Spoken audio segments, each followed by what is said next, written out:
Selamat datang kembali di sesi kita. Pernah nggak sih Anda kalau ada masalah gitu, rasanya refleks pertama itu langsung cari, siapa nih yang salah? Iya. Kayaknya alami banget ya. Alami banget kan? Nah, hari ini kita mau coba bongkar naluri manusiawi yang kuat banget ini. Naluri menyalahkan.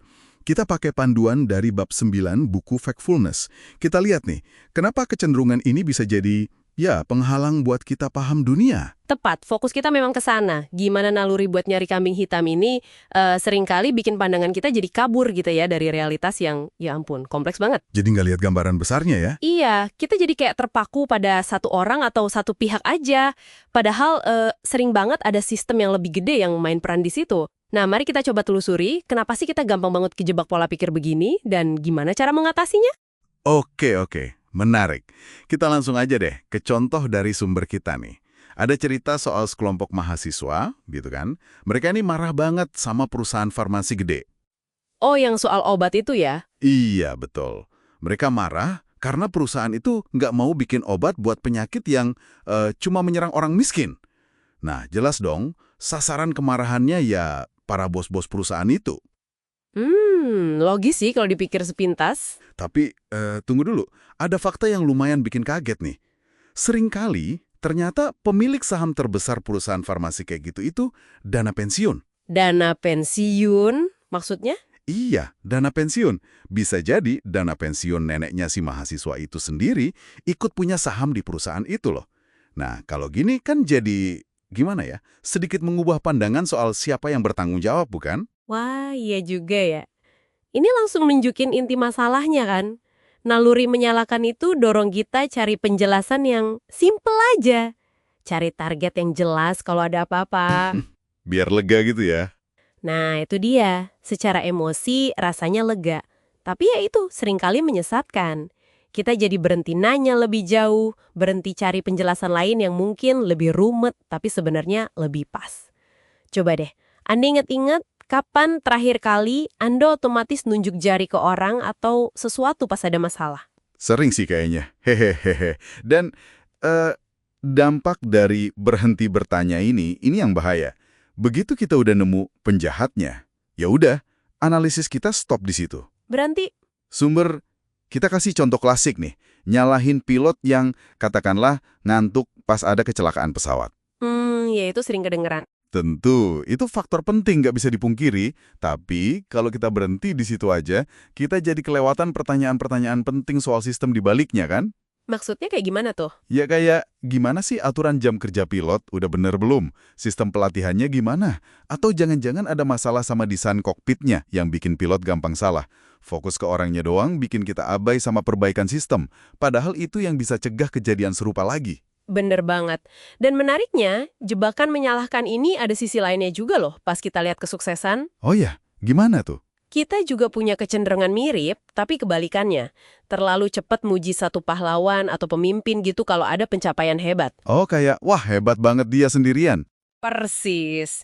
Padahal seringnya ada sistem pendukung yang kuat banget di belakangnya. Ada kondisi yang pas atau bahkan ya faktor keberuntungan. Sama aja, fokus ke individunya bikin kita gagal paham gimana sukses atau gagal itu beneran bekerja dalam sebuah sistem.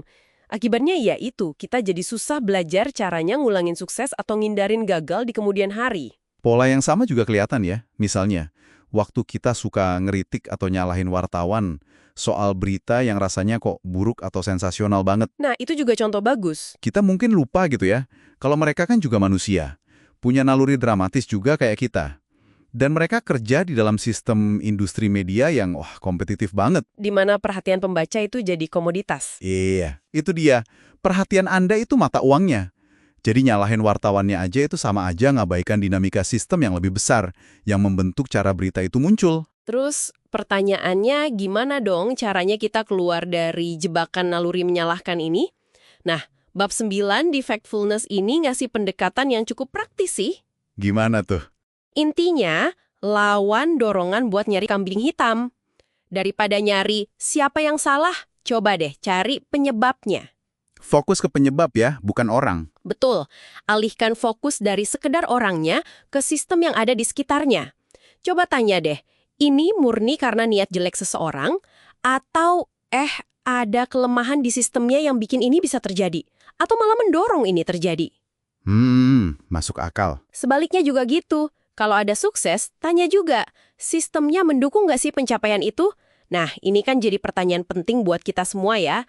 Gimana kita bisa pakai kacamata sistem ini di kehidupan sehari-hari, waktu kerja, atau pas kita nyerna berita gitu? Jadi, kalau kita tarik kesimpulan ya, naluri menyalahkan itu kayak jalan pintas mental gitu ya. Bisa dibilang begitu. Kelihatannya bikin simpel masalah, tapi seringnya malah bikin kita jauh dari paham yang utuh dan solusi yang beneran jalan.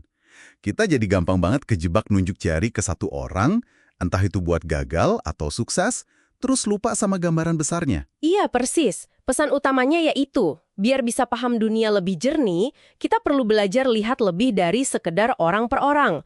Mulai analisis gimana sistem-sistem di sekitar kita itu bekerja.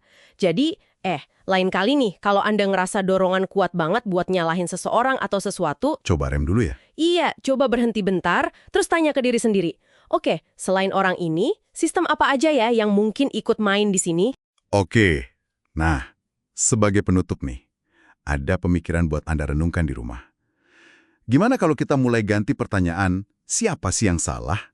Dengan pertanyaan, kegagalan sistem apa ya yang bikin ini bisa kejadian, dan gimana sistem itu bisa diperbaiki atau dikuatin? Pergeseran fokus yang menarik. Iya kan? Mungkin geser fokus sedikit aja kayak gini bisa jadi buka pintu ke pemahaman yang jauh lebih dalam, dan tentunya ke solusi yang lebih tahan lama.